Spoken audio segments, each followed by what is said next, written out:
Hello বন্ধুরা, কেমন আছেন সবাই? আজকে আমরা এখন নাটোরে আছি। নাটোরে একটা হোটেলে ছিলাম। এখান থেকে আমরা উত্তরা গণভবনের দিকে রওনা হচ্ছি। হ্যাঁ, রাসেল ভাই সামনে যান। আমরা এখন উত্তরা গণভবনের দিকে যাচ্ছি এবং উত্তরা গণভবনটি নাটোর শহর থেকে খুব কাছে, মাত্র 2-2.5 কিলোমিটার দূরেই অবস্থিত। আর যেতে যেতে উত্তর গণভবন সম্পর্কে একটু বলি। উত্তর গণভবন বাংলাদেশের নাটোর জেলায় অবস্থিত। এটি পূর্বে দীঘাপতিয়া রাজবাড়ি নামে পরিচিত ছিল। এটা প্রায় 43 একর জমির উপর নির্মিত একটি ঐতিহাসিক প্রাসাদ। বলতে বলতে আমরা ভিতরে কিন্তু ঢুকে গিয়েছি এবং আমরা এখানে মাত্র 20 টাকা টিকেটে আমরা ভিতরে ঢুকেছি এবং আরো অনেক বাচ্চারা ফ্যামিলি সহ তারা এসেছে এবং এটা সম্পর্কে আরেকটু বিস্তারিত না বললেই নয়। 1734 সালে নাটোরের রানী ভবানীর নায়েব দয়ারাম রায় এই রাজবাড়ির গোড়াপত্তন করেন।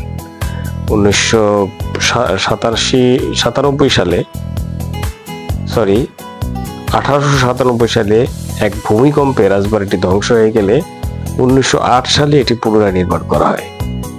1947 সালে দেশ ভাগের পর এটি প্রথমে পূর্ব পাকিস্তানের গভর্নরের বাসভবন এবং পরে তৎকালীন পূর্ব পাকিস্তানের দীঘাপতিয়ার রাজ পরিবারের বাসভবন ছিল। আর 1971 সালে বাংলাদেশ স্বাধীন হওয়ার পর 1972 সালে শেখ মুজিবুর রহমান দীঘাপতিয়া রাজবাড়ির নাম পরিবর্তন করে উত্তর গণভবন রাখেন। অর্থাৎ 1972 সালের পর থেকে এটার নাম উত্তরা গণভবন। উত্তর গণভবনে মোট 12টি ভবন, মনোরম বাগান, ফোয়ারা, বিভিন্ন ধরনের গাছপালা এগুলা রয়েছে, আপনারা দেখতেই পাচ্ছেন। এবং গাছগুলো সেই পুরনো, অনেক আগের গাছ। এই পাশে একটি পুকুর আছে, আমরা যাব সেই পুকুরের কাছে। স্থাপত্যের দিক থেকে এটি ইউরোপীয় এবং মুঘল স্থাপত্য শৈলীর মিশ্রণ। এটা একটা সিঁড়ি, আমাদের সবাই সিঁড়িতে চলে গেল ছবি তোলার জন্য। কে কত সুন্দরভাবে ছবি তুলতে পারে এবং তার একটা প্রতিযোগিতা মনে হচ্ছিল। সবাই যান, সবার ছবি তুলে দিই।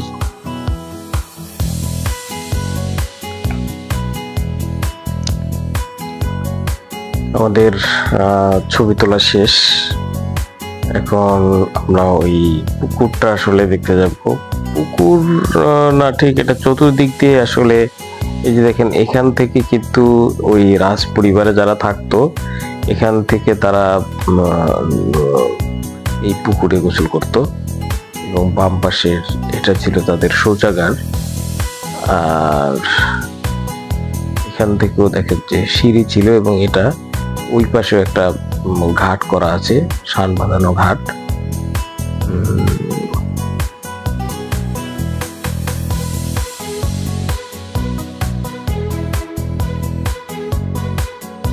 এরপরে আমরা আবার আসলে সামনের দিকে, আমাদের তো আসলে অনেক দিকে যেতে হবে,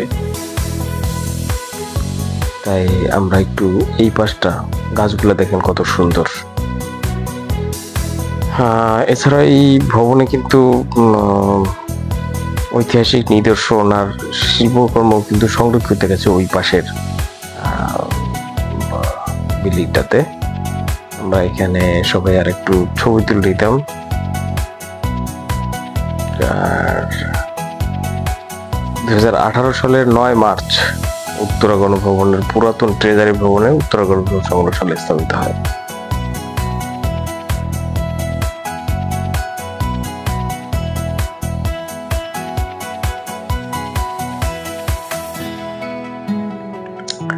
আর একটু বলি, উত্তর গণভবনে 12টি ভবন, আর স্থাপত্যের দিক থেকে এটি ইউরোপীয় এবং মোগল স্থাপত্যের শৈলীর মিশ্রণ, এটা বলেছি।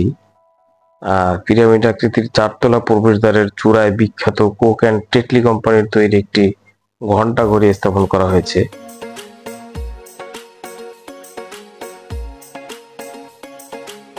এবং চতুর্দিকে এটার মধ্যে আরো একটা আছে মিনি চিড়িয়াখানা।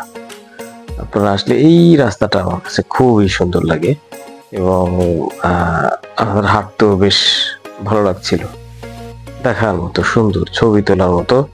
এবং এই জায়গাটাতে আসলে যে কারো মন ভরে যাবে এবং ভালো লাগবে।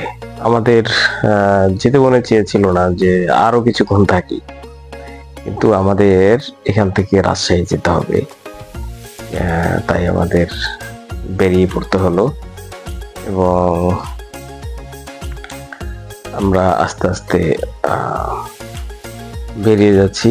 একটা ছবি হয়তো এখানে তুলে তারপরে আমরা বেরিয়ে যাচ্ছি। আমরা 5 জন গিয়েছিলাম। 5 জনের ছবি আসলে একত্রে নেওয়া সম্ভব না। এই যে দেখেন, দূরে দেখা যাচ্ছে ওখানে কিন্তু একটা ঘন্টা আছে। মূলত এখানে বাম পাশটা হচ্ছে চিড়িয়াখানা। 1947 সালের আগে যখন পূর্ব পাকিস্তান ছিল। যা হোক, আমরা একটু দ্রুত বের হওয়ার চেষ্টা করি। আমাদের সময় খুব কম, কারণ মাথার ভিতর করতেছে আমাদের রাজশাহী যেতে হবে, এবং আজকে আমাদের চাপাই গিয়ে গভর্নর আব্দুল মোনেম খান আমাদের বাইকগুলো এখানে রেখে গিয়েছিলাম। গভর্নর বাইকগুলো রাখতে কত 30 টাকা না 40 টাকা এই নামে পার্কিং চার্জ নিয়েছিল। আমরা এখান থেকে বর্তমানে এটি বাংলাদেশের প্রধানমন্ত্রীর উত্তরবঙ্গের অস্থায়ী কারাগার হিসেবে ব্যবহৃত হয় রাজশাহীর দিকে। 1974 সালে আবার নাটোর শহর অতিক্রম করে আমরা আরেকটা জিনিস বলতে চাই যে আমরা কিন্তু নাটোরের কাঁচা গোলা এইটা কিন্তু না খেলেই নয়। তো সবাই ভাবলাম যে যেভাবে হোক নাটোরের কাঁচাগোলা খেতে হবে। আমরা প্রথমে একটা জায়গায় আসলাম, সেটা কিন্তু আসলে নাটোরের কাঁচাগোলার মেইন দোকানটা না। তো আমি এর আগে একবার গিয়েছিলাম, তখন খুঁজতে খুঁজতে আমি পেয়ে গেলাম। এই যে এটা হচ্ছে অ্যাকচুয়াল নাটোরের কাঁচাগোলা, এবং এখানে আমরা কাঁচাগোলা খেলাম। এই যে দেখেন, এই দোকানটা হচ্ছে নাটোরের একেবারে অরিজিনাল কালীবাড়ি যে নাটোরের কাঁচাগোলা। আমরা এরপরে রাজশাহী রওনা হলাম। রাজশাহী হাইওয়েটা আসলে সিঙ্গেল লেন, এটা খুবই সাবধানে চালাতে হয়েছে এবং আমাদের একটু স্পিডেও চালাতে হয়েছে, কিন্তু কিছু করার নেই। আর এখানে অনেক গাড়ি যাতায়াত করতেছে। তো আমরা যেভাবে হোক আমরা অতিক্রম করতে পেরেছি আস্তে আস্তে রাস্তাগুলো, এবং রাজশাহী শহরের কাছে চলে এসেছি। আমাদের উদ্দেশ্য হচ্ছে আমরা ইউনিভার্সিটিটা একটু ঘুরে দেখব, এবং আমরা ইউনিভার্সিটি গিয়ে আমরা নামাজ আদায় করব। এখানে আজকে শুক্রবার। এই যে দেখেন, রাজশাহী সিটিতে আমরা চলে এসেছি। খুব সুন্দরভাবে রাজশাহী সিটিটা সাজানো,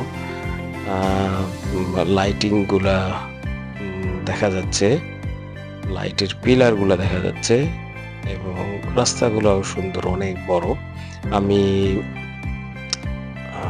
99-এ যখন গিয়েছিলাম তখন এরকম রাস্তা ছিল না। আমরা ইউনিভার্সিটির ভিতরে ঢুকে গেলাম। ভেতরে আমরা একেবারে সরাসরি মসজিদে চলে যাব। প্রথমত আমরা নামাজ আদায় করব। হ্যাঁ, আমরা পরের গেটটি দিয়ে ঢুকি। হ্যাঁ, এই তো আমরা এখানে গাড়ি পার্কিং করে আমরা নামাজ আদায় করে তারপরে আমরা আবার রওনা হলাম ইউনিভার্সিটিটা একটু ঘুরে দেখব। এখন এখন ইউনিভার্সিটির বিভিন্ন হল এবং একটু প্রদক্ষিণ করলাম ইউনিভার্সিটিটা, একটু দেখলাম। আমরা সবাই মোটরসাইকেল দিয়েই, বেশি সময় লাগেনি, 20 মিনিটের মতো আমরা ঘুরে তারপরে আমরা এখানে চারুকলা আছে একটা, সেখানে গেলাম।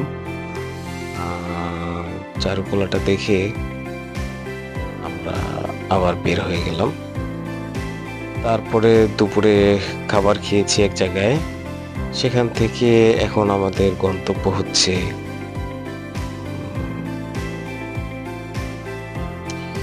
টি বাঁধ। আমরা প্রথমে টি বাঁধ দেখব। এটা হচ্ছে টি বাঁধ, সরি এটা হচ্ছে আই বাঁধ, আয়ের মতো আই বাঁধ। আর আই বাঁধ সম্পর্কে একটু না বললেই নয়। এই বাঁধগুলো হচ্ছে এখানে কয়েকটা বাঁধ আছে, একটা আই বাঁধ, একটা টি বাঁধ। এই বাঁধগুলো পদ্মা নদীর ভাঙন থেকে রাজশাহী শহরকে রক্ষা করার জন্য এই বাঁধ নির্মাণ করা হয়েছে। এটি রাজশাহী শহরের একটি গুরুত্বপূর্ণ অবকাঠামো। মানে এটা হচ্ছে, এছাড়া এটার পাশ দিয়ে হচ্ছে এই যে পদ্মা নদীর 3 সংরক্ষণ একটা প্রকল্প আছে, এই প্রকল্পের আওতায় এগুলা এই তীর সংরক্ষণের কাজ করা হয় যাতে নদী ভাঙন রোধ করা যায়। তো আমরা আইবাদ দেখি, এরপরে আমরা ওই দিন অবশ্য পুজো ছিল, পুজোর বন্ধের মধ্যে আমরা যাচ্ছিলাম। তো রাজশাহী শহরটা ঘুরেছি, ভালো লেগেছে। এবং আমরা যেতে যেতে এই পুজোর কারণে আমাদের অনেক লেট হয়েছে, অনেক জায়গা দিয়ে রাস্তা বন্ধ।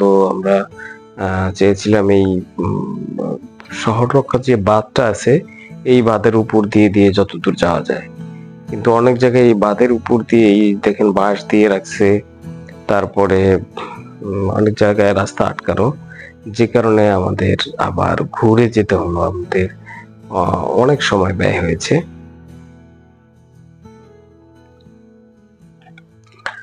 আমরা চলে এসেছি এখন টি বাঁধে। এটা ইংরেজি টি অক্ষরের মতো এই বাঁধটা, যে কারণে এটাকে টি বাঁধ বলা হয়। এটি পদ্মা নদীর তীরে অবস্থিত। এটা এখন শুধু শহর রক্ষা বাঁধ নয়, এটা নগরবাসী বিনোদনের অন্যতম মানে কেন্দ্রস্থান হয়ে উঠেছে। প্রতিদিন শত শত দর্শনার্থী এখানে ঘুরতে আসেন। আজকে যেহেতু পুজো, তাই আরো বেশি লোকজনের ভিড়। মানে সকাল বিকাল এখানে মানুষের আনাগোনা থাকে। কেউ মাছ ধরে, কেউ পদ্মা নদীটাকে সুন্দরভাবে দেখে উপভোগ করে। পদ্মার শান্ত স্নিগ্ধ শীতল হাওয়া পর্যটকদের মনকে প্রশান্ত করে। এখানে আমরাও পাশে একটা মসজিদ আছে, নামাজ আদায় করে আমরা এখানে কিছু খাওয়া দাওয়া করি এবং আমরাও অনেকক্ষণ উপভোগ করি এই স্নিগ্ধ শীতল হাওয়া। দেখতে দেখতে আসলে আমাদের আজকের সময় কিন্তু শেষ। এখন সন্ধ্যা হয়ে আসবে, সন্ধ্যায় ভিডিও করা যাবে না, তাই আজকে ইতি টানছি। আশা করছি ভালো লেগেছে। পরবর্তী ভিডিওতে আমরা দিনাজপুর থেকে, সরি দিনাজপুর না, চাঁপাইনবাবগঞ্জ রাতে গিয়ে আমরা থাকবো। তারপর থেকে আমরা আবার ইনশাল্লাহ ভিডিও করব।